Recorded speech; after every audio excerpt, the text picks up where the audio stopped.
Good afternoon. I'm Chief Kensington, and I'll be running through the rules of time travel with you before you get going.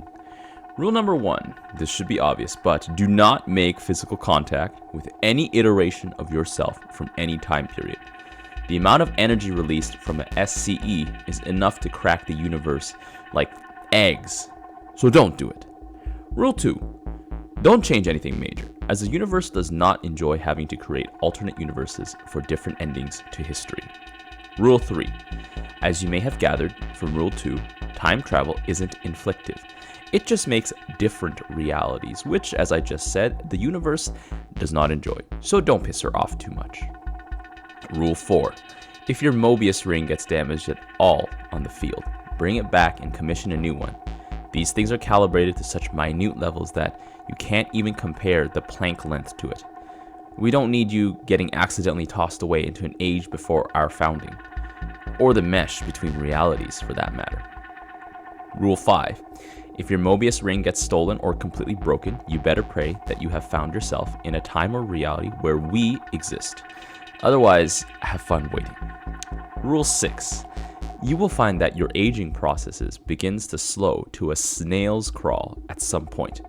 Don't worry, it's just what happens when you navigate the chronostream. You begin to inherit its longevity. That being said, if you find yourself in a Rule 5 situation, I hope you're okay with getting killed or doing it yourself, because it's gonna be hell of a wait. Rule 7. If you find any shadowy entities on your shift, use the purging staff provided. It will erase them from the multiverse. Don't let them touch you, unless you want to spend the rest of existence haunting your own corpse. Rule 8. If you stumble upon a person proclaiming to be the Grand Maegister of the Great Order of Eras, don't even bother purging him. We've tried about 40 or so times now, but the bastard just comes back to mess with us. The rest of his cult is entirely killable, however, so don't hesitate to lighten the census a bit if you find one of them. They'll always be wearing a necklace with a silver medallion or medallion on their left forearm. Rule 9.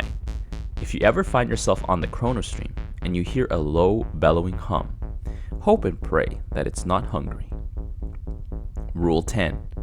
A lot of people throughout the eras enjoy impersonating us, specifically myself and Miss Tamsfield. She has a scar under her right ear from an encounter with the Grand Maegister, and I have heterochromia, with my left eye being green and my right eye being gray. If you see us out on the field, check for those details. If they're not present, end them before they end you.